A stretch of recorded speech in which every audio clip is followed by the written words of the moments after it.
Aha, bezoek Ja, in het park. Hallo. goeiedag. Mijn naam is Benno Kroeze. Ik ben van het programma De Hoed en de Rand. En wie bent u? Ik ben Bert Kouwmans en ik woon nu bijna een jaar hier op Kasteel Gembroek. Oh. En ik was een Limburger, kom hier direct uit de buurt. En ik zat op een gegeven ogenblik in Duitsland, in de buurt van Bremen. En toen stortte mijn hele wereld zo'n beetje in elkaar. Door sterfgeval van de vrouw, door corona. En dan zat ik in een heel mooi huis, maar ik zat er heel alleen. Ja. En dat was toen een punt waar ik dan zeg, soms dan opent je een nieuwe deur. Ja. En toen belde mijn vriend op, zeg Bert, hoe is het? Je weet waar ik woon, mijn broer wil eruit, heb jij geen zin hier naartoe te komen? Daar heb ik 1 dag nagedacht en dan heb ik gezegd, weet je wat, dat doe ik. Een hele nieuwe ommezwaai. Ja. Op uw leeftijd, hoe oud bent u meneer? Ik ben nu nog 65. Dus ja, met 64, 65 heb ik toen gezegd van, wanneer ik dat wil doen, dan moet ik het nu doen. Want het was dus heel veel vrienden en bekenden van mij door theater en door de scholen, van een muziekschool en een balletschool. Die zeiden, wat ga jij doen man? En nu nog weg hier, alles wat je opgebouwd hebt. Goed, je vrouw is nu dood, corona sluit op het ogenblik alles af. Maar alles wat opgebouwd is in 40 jaar de tijd, zeg je nu, adios, ik ga weer terug naar mijn Limburg. En het was voor die toch ontzettend vreemd. Maar ik heb toen dat gevoel gehad, hier sluiten zich deuren en daar openen zich deuren. En ik vond het heel mooie deuren. Dus Ja. wat ik toen gedacht heb van, In stijl. die kans krijg je maar 1 keer in je leven. Heel goed. En als je dan iets zegt, zo, ik loop daar naar binnen, dan sluiten zich die deuren weer. En dan zijn er andere mensen en die zeggen, god, wat is het mooi hier. En ik moet zeggen, dus 1 jaar woon ik nu sinds maart hier. Ik geniet het nog elk moment. Oh, dat is belangrijk. Elke jaartijd is ontzettend mooi. Of het nu sneeuwt of herfst. Of binnenkort begint het vroegjaar weer met frisse kleuren en zo. En als je dan hier naar buiten loopt of naar buiten kijkt, het is gewoon een droom. En die droom, die probeer ik me natuurlijk zo lang als mogelijk te houden hier. Dat is te profiteren daarvan. Ja, ik heb u al een paar keer ervaren en ik vind dat u heel erg open staat voor mensen die hier iets willen organiseren. Ja. Er is ook een stichting geopend, hè? Precies, ja. Het was daar, u heeft wel overal die bordjes gezien, privé, verboden toegang. En dat was natuurlijk heel lang op, die families die hier zaten, die waren erg allemaal op privé ingesteld. Rijke mensen, hè, en die wouden, dat is ons gebied met boswachter en oppasser. Dus dat je hier eigenlijk niet naar binnen mag komen. En toen ik in dat huis was, daar heb ik gezegd, van, dat is zo mooi, die plaats is zo uniek.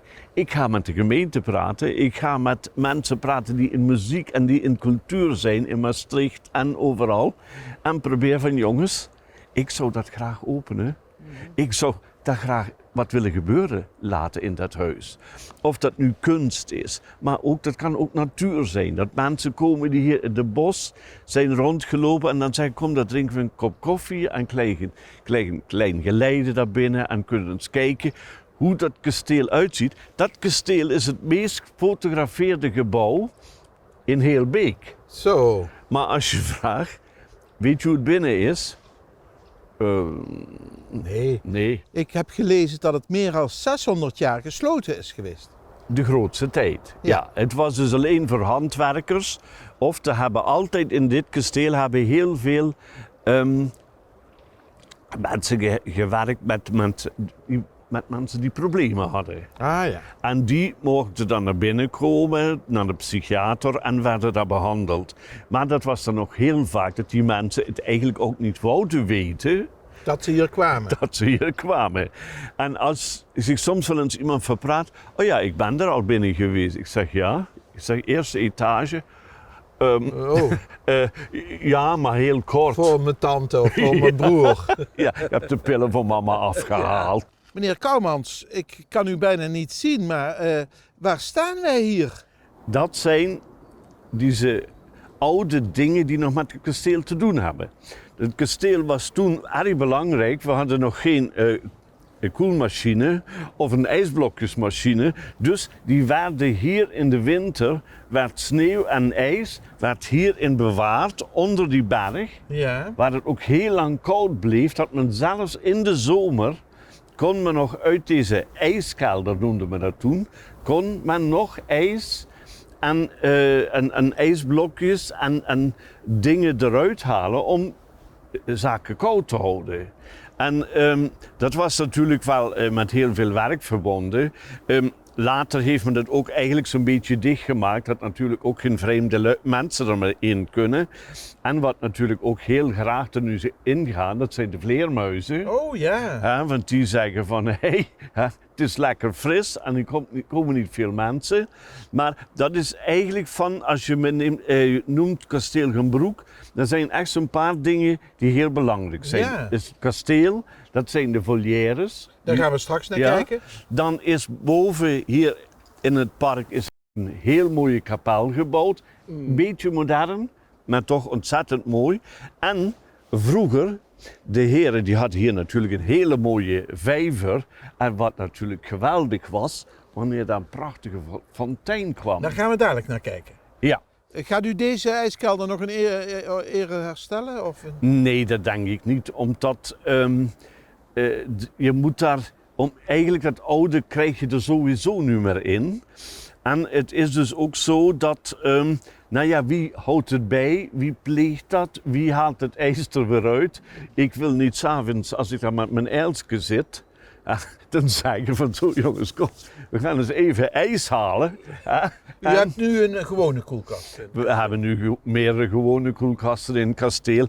En ik moet zeggen, het is iets gemakkelijker. Ja. Als dat hier 's avonds, want dan moet je met zak Nou, vroeger deed men dat met een Ja. kaars, maar Ja, niet alles komt terug wat vroeger er was. We gaan nog even naar het bronhuisje kijken. Ja, graag. Meneer Kouwmans, Ja. waar staan we hierbij? Ja, dat is een van de bronhuisjes of van de waterhuisjes. Want zo'n kasteel had natuurlijk ook fris water nodig. Ja. Dit is een beek die van tamelijk ver komt en waar ook steeds vers water uitgehaald kon worden. Dus ze hadden twee mogelijkheden. Eerst is om dat water dus hier op te pakken en naar binnen te brengen.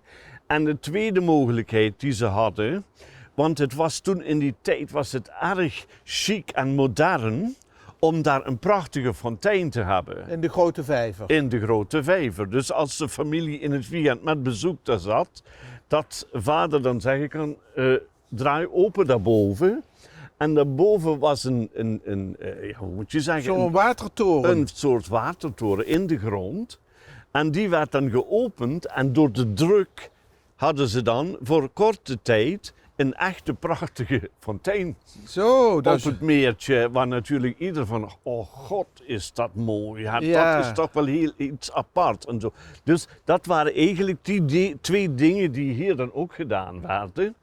En die voor deze mensen dus ontzettend belangrijk waren. Ja. Dus, en als dat ding weer leeg was, dan moesten de mensen die hier werkten, die moesten natuurlijk weer kijken dat daar natuurlijk weer eerst met handen gepompt, naderhand ook met een automatische pomp gekeken wordt dat het reservoir daarboven weer vol water stond. Dat reservoir kun je daar ook nog steeds zien, dat geeft het dan nog. En ik begrijp, we hebben nu de ijskelder gezien, Ja. het pomphuisje. Ja. En zo zijn, begrijp ik, ook de volières Precies. antieke. Daar gaan we Ja. dadelijk naar kijken. Ja, Die moeten ook ja. intact blijven, hè? Die moeten precies blijven. Het is natuurlijk een monumentaal huis.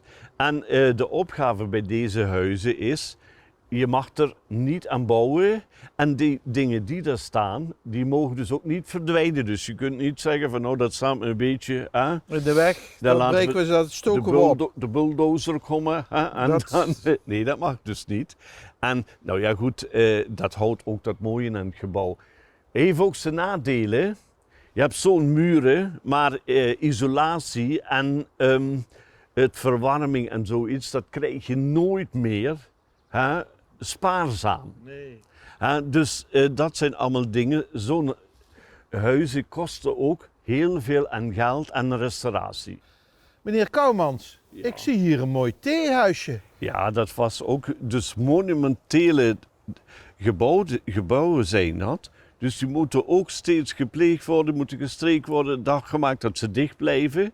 En die moeten in dezelfde staat blijven waar die families ze toen gebruikt hebben. En dat was ook chic, hè, als je veel gasten kreeg. En dat was natuurlijk, die konden dus hier direct op het water uitkijken. Dus Ja. die konden daarvoor nog in die soort leefkuil zitten.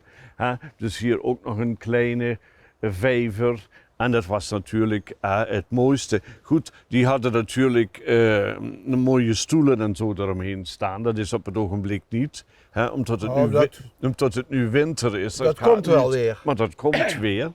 En wat ze natuurlijk nog hadden, hier was het theehuisje en aan de andere kant, dat was de volière. Oh, laten we daar eens gaan kijken.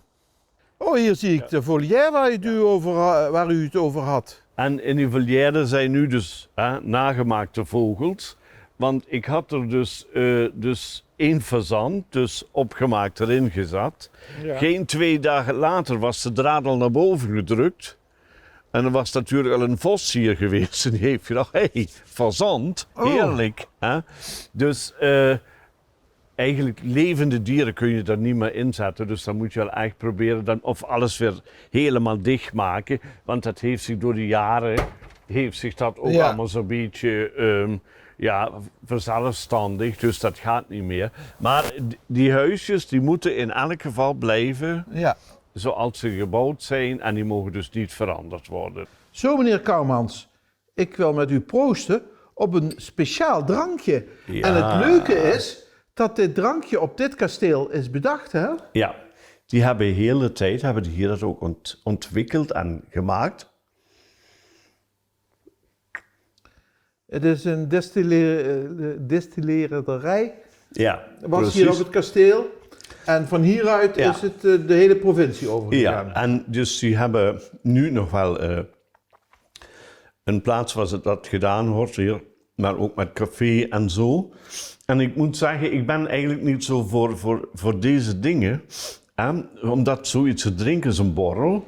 Maar ik vind hij is een beetje mild. Ik vind hem echt lekker. Ja, ik vind het erg lekker. Ja. En hier heeft vast ook, want dat heb ik gehoord, koningin Juliana, die kwam hier koffie drinken. Ja, die had hier een vriendin wonen. En die twee hebben zich daar vaker getroffen. Dus dat die hier naartoe kwam en dan hebben ze hier gezeten en hebben hier gezamenlijk een kop koffie gedronken. Ik moet zeggen, ik zie het Koninklijk Huis nu niet meer zo vaak. Nee, minder, wat jammer. Nee, is jammer. Misschien kunt u het een beetje afstoffen en zorgen dat Maxima... Ja, dat ik zeg van wanneer hij dan zaken doet, dat mevrouw Maxima hier komt kijken, dus even een kop koffie drinken. Ja. Ik zou het hartstikke leuk vinden. Nou, we zullen het doorsturen. ja. Verder gaan we nu langzaam afronden. Maar kunt u kort vertellen wat uw beroep is en wat u dadelijk ten gehore gaat brengen? Nou ja, ik ben, toen ik zo om de 18, 19 jaar was, toen werd tegen me gezegd, Bert, sinds wanneer ben je begonnen met zingen? Ik zeg, nou, ik heb altijd muziek gemaakt, maar zingen? Ik zeg, nou nee, kan ik niet zeggen. Toen zeiden die, dat wordt het hoogste tijd, jouw stem die is zo buitengewoon geworden, dan wordt het tijd dat je dat wat doet. Dus toen begon het voor mij, en toen had ik bloed gelekt, zeggen ze steeds. Oh. En toen merkte ik wat je met stem kunt doen, wat je bij mensen kunt ontwikkelen en laten komen. Dus op een gegeven ogenblik, dan kom je van die naar die. En voor je dat je het weet, zit je bij mensen die zeggen van, hey, weet je wat, we gaan naar Duitsland. Daar kun je geld daarmee verdienen. Ja, ik snap het. U was een soort tweede Rudy Karel.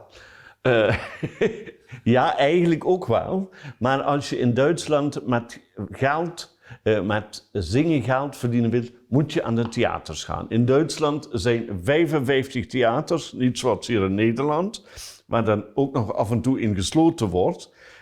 En daar staat de cultuur zeer hoog en daar zijn ze ook bereid daarvoor geld te betalen. Dus was dat voor mij een moed ik moest naar Duitsland. Dus mijn eerste station was Münster. Daar ben ik 3 jaar aan het theater geweest. Daar heb ik eigenlijk meer zo de koordingen gezongen. Daar de ervaring gekregen en nog steeds verder geleerd. En toen ben ik naar Bremen gegaan en die hebben gezegd van, weet je wat Bert, we zouden je graag hebben in het operakoor, maar je bent een type, hè? Je kan spelen, je kan vertellen, je kan modereren. Hè? Dan heb ik gezegd, nou dat kunnen we allemaal in Nederland, hè? Dus dat is helemaal geen probleem. En dat was natuurlijk voor mij heerlijk. Dus toen kon ik daar zowel solo zingen, ik heb daar gemodereerd, ik heb shows aan mijn kamer gepraat.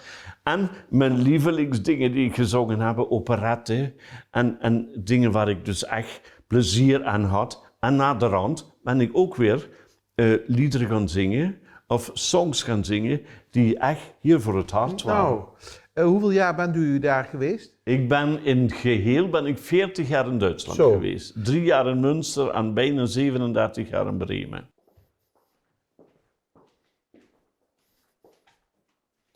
Nou, meneer Kouwmans, ik vond het heel prettig bij u. Hoe moet ik u noemen? Operettezanger, kasteelheer? Ik geloof gewoon Bert.